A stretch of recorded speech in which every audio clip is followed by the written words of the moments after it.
ஏர் India விமானிகள் கடைசியாக பேசிய காக்பிட் ஆடியோ விவரங்கள் விசாரணை அறிக்கையில் வெளியிடப்பட்டிருப்பதாக தகவல் வெளியாகியிருக்கிறது. இதுகுறித்த கூடுதல் விவரங்களை வழங்குவதற்காக எமது மூத்த துணை ஆசிரியர் ஜோ மகேஸ்வரன் இணைப்பிருந்திருக்கிறார். ஜோ மகேஸ்வரன், இதுகுறித்த முழு விவரம் என்ன?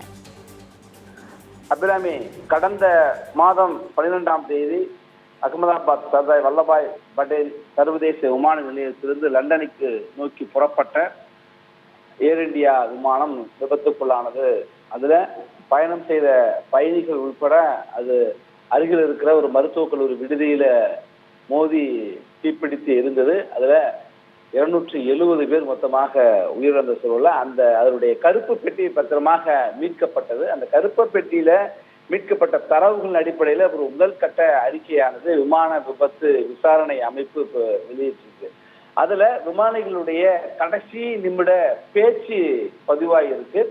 அந்த விமானத்திற்கான எரிபொருளை அனுப்புகிற அந்த வால்வை அடைச்சது யாரு, ஏன் அடைச்சிருக்கு, ஏன் கட் ஆஃப் ரன்னுல இருந்து ஏன் அது கட் ஆஃப் ஆயிருக்கு அப்படின்னு ஒருத்தர் கேட்கிறாரு விமானி.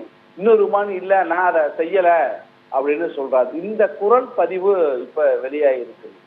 அந்த விமானம் புறப்பட்ட சில நிமிடங்கள்லேயே அது டேக் ஆஃப் ஆகி அது பறக்க தொடங்குறதுக்கு முன்னாடியே அருகிலேயே மோதி விழுந்துச்சு.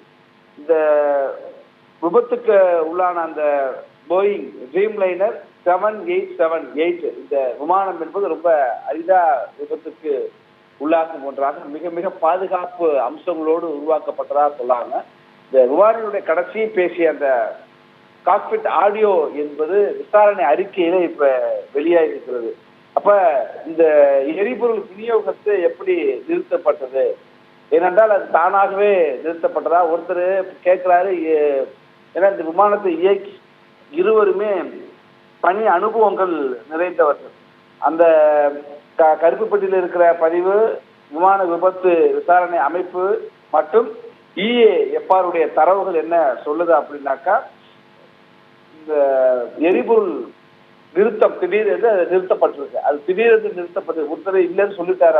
அவங்க பேசிக்கிற அவங்களுடைய உரையாடல அது தெளிவா இருக்கு. அந்த 15 பத்தி அறிக்கையிலையும் மற்ற சில விவரங்களையும் அதுல குறிப்பிட்டிருக்காங்க. விமானம் பறக்கிற போது எரிபொருளுக்கான அந்த கட்டுப்பாட்டு சுவிட்சுகள் கட் ஆஃப் ஆனது எப்படி, அதுக்கப்புறம் அவங்க உடனே அதை ஆன் பண்ணிட்டாங்க. ஆஃப் ஆனது உடனே ஆன் பண்ணிட்டாங்க. இதுதான் இந்த விபத்துக்கு மிக முக்கியமான காரணமாக இருக்கும் அப்படின்னு இப்போ முதல்கட்ட தகவல்ல வெளியே வந்திருக்கு. ஆனாலும் கூட இந்த EAFR பதிவு இன்னும் சில வினாடிகளுக்குள்ளேயே அந்த பிரச்சனை உடனே சரியாயிடுச்சு. உடனே விமானத்தினுடைய விமானி மேடே கால் கொடுத்துட்டாரு. அதாவது இதுக்கு மேல எங்களால ஒன்றும் பண்ண முடியல, நாங்கள் அதாவது அவங்க கையிற நிலையில் இருக்கிறது தான் சொல்றதுதான், எங்களால இதுக்கு மேல ஒன்றும் பண்ண முடியாது, எப்படியாவது எங்களை காப்பாத்துங்க அப்படிங்கிற ஒரு கால் தான் மேடே கால் அப்படின்னு சொல்லுவாங்க. அந்த அடுத்த சில வினாடிகள்லயே அவங்க கொடுத்துட்டதா சொல்றாங்க. இந்த விமானத்தை ஓட்டிய விமானி சுமித் சபர்வால், அவர் கிட்டத்தட்ட 8000 மணி நேரத்துக்கு மேல அவர் விமானத்தை இயக்கிய ஒரு அனுபவம் பெற்றவர். கூட இருந்த பயிற்சி இன்னொரு கேப்டன் கிளைவ் குந்தர், அவரும் 1000 மணி நேரத்திற்கு மேல விமானத்தை இயக்கிய ஒருவர். இப்ப 2 பேருமே அனுபவம் மிக்கவர்கள் தான் இந்த விமானத்தை இயக்கியிருக்காங்க. அவர்கள் மருத்துவ ரீதியாகவும் உடல் தகுதியோடு தான் இருந்திருக்காங்க.